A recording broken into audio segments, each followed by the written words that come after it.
Hi everyone, it's me doctor Khushiram. आज हम बात करेंगे ट्रॉमा के बारे में। Definition: trauma can refers to a physical injury और physiological response to an injury और a physiological response to an events. अब बात करेंगे हम ट्रॉमा के ट्रायड्स के।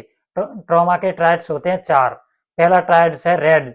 रेड में क्या होता है कि इमीडिएट केयर, पेशेंट जो होता है उसको तुरंत हॉस्पिटलाइज किया जाता है और इसमें क्या होता है, पेशेंट को तुरंत उसको ट्रीटमेंट दिया जाता है। क्रिटिकल इंजर्ड पेशेंट होता है, उसको तुरंत ट्रीटमेंट दिया जाता है जिससे पेशेंट की डेथ ना हो।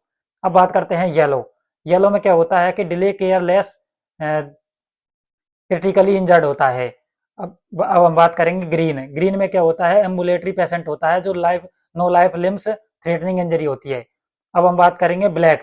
ब्लैक में क्या होता है, डेड और मोरीबर्न पेशेंट होता है। इसमें क्या होता है, एक्सपेक्टेंट ट्रीटमेंट होता है। एक्सपेक्टेंट ट्रीटमेंट जो होता है वो टेंशन न्यूमोथोरेक्स की वजह से होता है और डेड पेशेंट डेड हो जाता है। अब हम बात करेंगे ट्रॉमा में टू क्लासिफिकेशंस होते हैं। टू क्लासिफिकेशन कौन कौन से है? पहला है एटीएलएस क्लासिफिकेशन, दूसरा है एसीएलएस क्लासिफिकेशन। अब एटीएलएस क्लासिफिकेशन में क्या होता है, A B C D E. A for airways, B for breathing, C for circulation, D for disability, E for exposure. अब हम बात करेंगे एसीएलएस और बीएलएस। इसमें हम फॉलोड करेंगे C followed by A followed by B. ATLS, इसमें दो सर्वे होती है। पहली सर्वे है प्राइमरी सर्वे, दूसरी है सेकेंडरी सर्वे।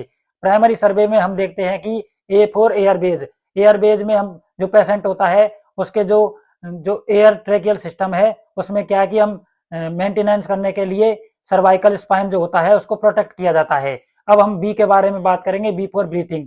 ब्रीथिंग में क्या होता है कि जो पेशेंट होता है ट्रॉमा का, वो उसको वेंटिलेशन की रिक्वायरमेंट होती है to protection for oxygen caring.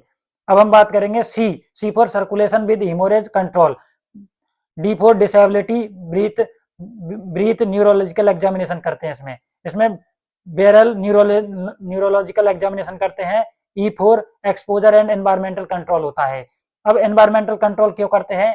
क्योंकि पेशेंट टू प्रिवेंट हाइपोथर्मल, ताकि जो पेशेंट है वो हाइपोथर्मिया में ना चला जाए और डेथ नहीं हो जाए। अब हम बात करेंगे एयरवेज मेंटेनेंस में फर्स्ट प्रायोरिटी होती है, वो होती है सर्वाइकल स्पाइन प्रोटेक्ट की, and followed by Airways maintenance. अब बात करते हैं हम, इसमें हम करते हैं सक्शनिंग करते हैं इसमें।